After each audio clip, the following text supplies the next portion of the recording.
कहानी की शुरुआत होती है नेल्सन नाम के एक अमीरजादे से, जो बिना कपड़ों के सड़क पर भागता जा रहा था। असल में कुछ गुंडे उसके पीछे पड़े हुए थे, पर नेल्सन एक गाड़ी में घुसकर वहां से भाग निकला। ये देखकर उन गुंडों का बॉस गुस्से से भर गया, क्योंकि उनके आदमी एक लड़के को पकड़ने में भी नाकामयाब रहे। उसने गुस्से में अपने ही एक चेले को बुरी तरह पीट दिया। कुछ समय बाद हम देखते हैं कि नेल्सन को नशे में गाड़ी चलाने के जुर्म में 18 महीने की सजा हुई थी। जब उसे गिरफ्तार करके जेल भेजा जा रहा था, तब भी वो नशे में ही था। पर जैसे ही उसे होश आया तो नेल्सन को एहसास हुआ कि उसकी आजादी उससे छीन ली गई है। जेल भेजने से पहले नेल्सन के शरीर की काफी घिनौने तरीके से जांच की गई। इस नई जिंदगी को देखकर नेल्सन बेहद डर गया था। जेल में जाकर वो किसी से दोस्ती नहीं कर पा रहा था, क्योंकि उसे तो अमीरी के नशे में दिन रात पार्टीज करने की आदत थी। तभी अचानक कुछ पुराने कैदियों ने उस पर हाथ भी उठा दिया, मगर नेल्सन कुछ नहीं कर पाया। खैर, जल्द ही नेल्सन की दोस्ती रोच नाम के कैदी से हुई। नेल्सन की ही तरह रोच को भी ताकतवर कैदी बेहद परेशान करते थे। एक दिन उन्होंने देखा कि हैकन नाम के कैदी को बाकी सभी कैदी मिलकर पीट रहे थे, क्योंकि वो बलात्कार करने के जुर्म में जेल आया था। खैर, बाद में वार्डन ने बताया कि हैकन को जल्द ही रिहा कर दिया जाएगा, क्योंकि कोर्ट में उसके खिलाफ कोई ठोस सबूत नहीं मिले थे। बाद में रोच ने नेल्सन को बताया कि यहाँ के कैदी हर नए कैदी को अपने हिसाब से सजा देते हैं, और हैकन जैसे काम करके जो आया हो उसे तो बिल्कुल भी नहीं बख्शा जाता। फिर नेल्सन ने देखा कि हैकन को बुरी तरह जख्मी होने की वजह से बाहर ले जाया गया, मगर सभी कैदियों ने वार्डन से झूठ कह दिया कि हैकन तो खुद ही फिसल के गिर गया था। खैर, अब नेल्सन रोच को अपने जेल में आने से पहले वाली हसीन जिंदगी के बारे में बताने लगा। वैसे तो नेल्सन हर रोज इधर उधर मुंह मारता रहता था, मगर उसका कहना था कि उसका सच्चा प्यार मे नाम की एक लड़की है। जेल में आने से पहले उसे पार्टीज में जाकर नशे में धुत हो जाने का बहुत शौक था। इसके बाद वो हमेशा अलग अलग लड़कियों के साथ निकल जाता और मे को कोई ना कोई झूठी कहानी सुना देता।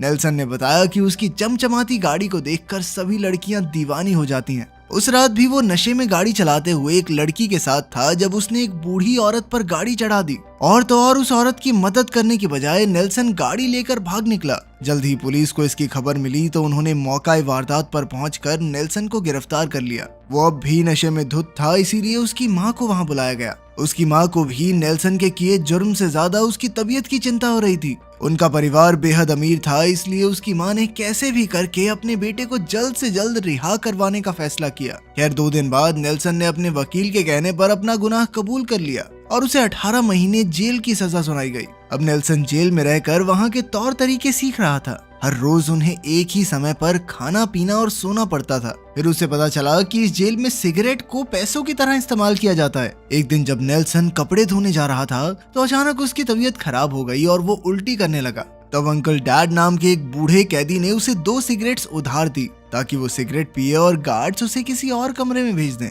नेल्सन ने उनका शुक्रिया अदा किया और कहा कि एक दिन वो भी अंकल डैड की मदद करके उनका ये एहसान चुका देगा। अब धीरे धीरे नेल्सन को सिगरेट्स की लत लग गई और वो रोज के साथ मिलकर सुट्टेबाजी करने लगा। फिर रोज ने उसे सिखाया कि इस जेल में अपना बचाव कैसे करना है। असल में रोज जेल जाने से पहले बाहर सट्टेबाजी करता था और वो चीटिंग करके हर एक गेम जीत जाता। फिर नेल्सन को पता चला कि गार्ड्स कभी भी कैदियों की तलाशी लेने आ जाते थे, और अगर उनके पास कोई भी गैर कानूनी चीज मिली तो उन्हें अकेले सॉलिटरी कन्फाइनमेंट में डाल दिया जाता। लेकिन इस जेल के सिस्टम के हिसाब से अगर कोई कैदी दूसरे कैदी का इल्जाम अपने सर ले लेता है तो उसे सिगरेट्स के 2 पैकेट इनाम में मिलते थे। इसके बाद हम ब्रदर जेटो नाम के कैदी को देखते हैं, जो जेल में गैर कानूनी चीजों की तस्करी करता था। रोच ने नेल्सन को जेटो से सिगरेट्स खरीदने के लिए मना लिया, लेकिन उसने नेल्सन से 4-5 गुना पैसे मांग लिए। नेल्सन की कहानी सुनकर रोच समझ चुका था कि इस अमीरजादे को पैसों से कोई फर्क नहीं पड़ता, इसीलिए उसने सोचा कि थोड़े पैसे मैं भी बना लूंगा। लेकिन नेल्सन बहुत अमीर था और उसे कोई फर्क नहीं पड़ा। इसके बाद नेल्सन ने अपनी माँ को एक खत लिखकर कहा कि वो उनका बहुत शुक्रगुजार है, क्योंकि वो उसे जेल से बाहर निकालने के लिए हर मुमकिन कोशिश कर रही हैं। फिर उसने अपनी माँ को रोज के अकाउंट में पैसे भेजने को कहा ताकि वो सिगरेट खरीद सके। इसके बाद उसने मे को भी एक खत लिखकर कहा कि इस मुश्किल वक्त में भी वो एक दूसरे के साथ रहेंगे और उनका प्यार कभी कम नहीं होगा। वहीं दूसरी ओर ब्रदर जेटो को रोज की घपलेबाजी के बारे में पता चल गया और उसके गुंडे रोज को पीटने लगे। लेकिन ऐन वक्त पर नेल्सन ने सारा इल्जाम अपने सर ले लिया, जबकि रोज ने उसे भी धोखा दिया था। नेल्सन ने जेटो को सिगरेट के 50 पैकेट खरीदने का ऑफर दिया और ये ऑफर सुनकर जेटो ने रोज को रिहा कर दिया। इसके बाद नेल्सन ने गुस्से में रोज को थप्पड़ मारे, पर जब रोज ने उससे माफी मांगी तो वो मान गया। इसके बाद नेल्सन की माँ उससे मिलने के लिए जेल में आई। उन्होंने कहा कि वो उसके लिए एक बहुत ही बेहतरीन लॉयर ढूंढ रही हैं जो उसे बरी करवाएगा, पर नेल्सन ने कहा कि वो पहले ही अपना जुर्म कबूल कर चुका है। नेल्सन को असली चिंता तो अपनी गाड़ी की थी, क्योंकि जब तक वो बाहर आएगा तब तक उसकी गाड़ी पुरानी हो जाएगी। उसकी ये फुद्दू सी बात सुन के तो उसकी माँ भी दंग रह गई। खैर, नेल्सन ने उन्हें विवियन नाम की एक लड़की को पैसे भेजने को कहा जो नेल्सन की दूसरी गर्लफ्रेंड थी। साथ ही उसने उन्हें ब्रदर जेटो को भी पैसे भेजने को कहा। फिर कुछ दिन बाद जेल में जैक नाम का एक नया कैदी आया तो नेल्सन ने उसे तुरंत पहचान लिया। असल में कहानी की शुरुआत में जब नेल्सन नंगा दौड़ रहा था तो जैक ही वो आदमी था जो उसका पीछा कर रहा था। हुआ यूं था कि एक पार्टी में जैक पूरी तरह नशे में धुत हो गया और हमारा नेल्सन उसकी गर्लफ्रेंड के साथ निकल लिया। अगली सुबह जब जैक को एहसास हुआ कि नेल्सन ने क्या किया है तो वो उसके पीछे बढ़ गया, मगर जैक तो बाकी कमजोर कैदियों को पीटने में लगा हुआ था। खैर, जेल में आते ही उसके इस बुरे व्यवहार की वजह से जैक को अकेले कमरे में बंद कर दिया गया, जिसके बाद नेल्सन के मन को थोड़ी शांति मिली। जल्द ही नेल्सन भी जेल में मशहूर हो गया, क्योंकि वो सबको सिगरेट देता था और इसी वजह से सब उसकी इज्जत करने लगे।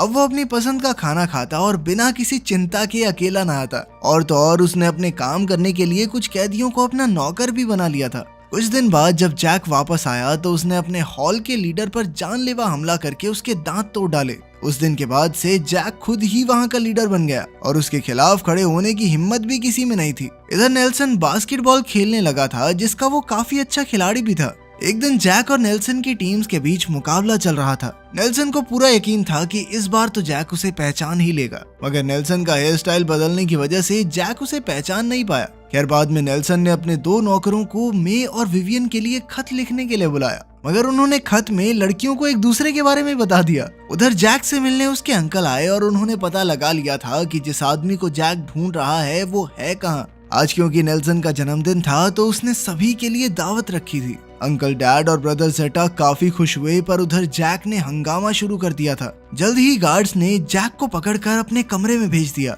फिर रात को नेल्सन के आदमियों ने उसके लिए केक बनाकर उसे जन्मदिन की बधाई दी। फिर उन्होंने उसे इस खास दिन के लिए अकेले नहाने भी भेज दिया। मगर जब नेल्सन लौटा तो जैक उसका इंतजार कर रहा था। नेल्सन तो काफी घबरा गया, मगर असल में कुछ हुआ ही नहीं। फिर अगली सुबह अचानक गार्ड्स तलाशी लेने आ गए तो रोज ने खुलासा किया कि जैक नेल्सन के सामान में ड्रग्स छुपाकर उसे फंसाना चाहता था।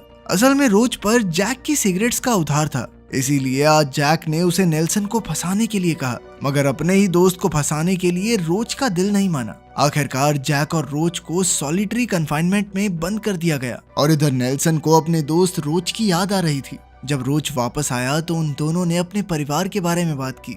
रोज ने बताया कि उसकी एक छोटी सी बहन है। उन्होंने बहुत सी बातें की, जिसके बाद उनकी दोस्ती और भी गहरी हो गई। कुछ समय बाद जैक और नेल्सन ने अपनी लड़ाई सट्टे की एक गेम के जरिए खत्म करने की कोशिश की। नेल्सन ने कहा कि अगर जैक जीत गया तो उसे सिगरेट के 1000 पैकेट्स देगा, मगर जैक को सिगरेट में कोई इंटरेस्ट नहीं था। जैक ने कहा कि जो भी हारा उसे अपने छोटे पहलवान को छिदवाना होगा। आखिर में नेल्सन शर्त हार गया और उसे जबरदस्ती अपने छोटे पहलवान को छिदवाना पड़ा। इसके बाद जब नेल्सन की हालत बहुत खराब हो गई तो मे उससे मिलने आई। असल में उसके चेलों की गड़बड़ की वजह से मे को वो खत मिल गया था जो उसने विवियन के लिए लिखा था और वो नेल्सन की धोखेबाजी पर बहुत गुस्सा थी। आखिरकार वो गुस्से में उससे ब्रेकअप करके चली गई। ऊपर से उसी रात रोज की भी जान चली गई, जिससे नेल्सन अंदर से टूट गया। उसे शक था कि ये सब जैक का ही किया धरा है, पर बाद में गार्ड्स ने उसे बताया कि रोज को दरअसल खबर मिली थी कि उसकी बेटी पहाड़ी से गिरकर मर गई और इस सदमे को वो सहन नहीं कर पाया। मगर नेल्सन अब भी अड़ा हुआ था कि रोज की मौत में जैक का हाथ जरूर है। धीरे धीरे जेल का माहौल बदल गया और सब नेल्सन के खिलाफ होने लगे। अंकल डैड ने कहा कि वो बस एक बिगड़ैल अमीरजादा है जिसका खुद पर कोई कंट्रोल नहीं। ये सुनकर नेल्सन को बहुत बुरा लगा। बाद में अंकल डैड ने उसे बताया कि उनका बेटा ड्रग्स बेचते हुए पकड़ा गया था और उसे बचाने के चक्कर में वो खुद जेल में आ गए। इसके बाद भी उनका बेटा सुधरने की बजाय ड्रग्स बेचता रहा और आखिरकार एक दिन पुलिस ने उसे एनकाउंटर में मार डाला। अंकल डैड को अपने बेटे को ना बचा पाने का बहुत गम था और अब वो चाहता था कि नेल्सन उसके बेटे की तरह बिगड़ैल ना बने। ये सुनकर नेल्सन को अकल आई और उसने खुद को सुधारने का फैसला किया। कुछ दिन बाद नेल्सन को अचानक खबर मिली कि अंकल डैड पर हमला हुआ है, तो उसे तुरंत जैक पर शक हुआ। उसने जैक पर जोरदार हमला कर दिया, पर जैक के अपने ही ग्रुप में उसके दुश्मन छिपे हुए थे। अचानक जैक के ही एक आदमी ने उसे बेरहमी से मार डाला। इधर नेल्सन को लड़ाई करने के लिए उस अकेले कमरे में बंद कर दिया गया, पर उसे तो सिर्फ इस बात की खुशी थी कि जैक के मरने से अंकल डैड और रोज की मौत का बदला पूरा हुआ। आखिरकार जब नेल्सन जेल से रिहा हुआ तो उसने अपनी माँ से शिकायत की कि उन्होंने ही उसे इतना बिगाड़ रखा है। खैर, अब नेल्सन ने बदलने का फैसला कर लिया था। उसने अपने दम पर मेहनत करके अपना नाम बनाया और इसके 3 साल बाद उसने मे से शादी भी कर ली। इसका तो घर बस गया। तुमने वीडियो देख ली, एंटरटेनमेंट हो गया, अब थोड़ी पढ़ाई कर लो। मिलते हैं अगली वीडियो में।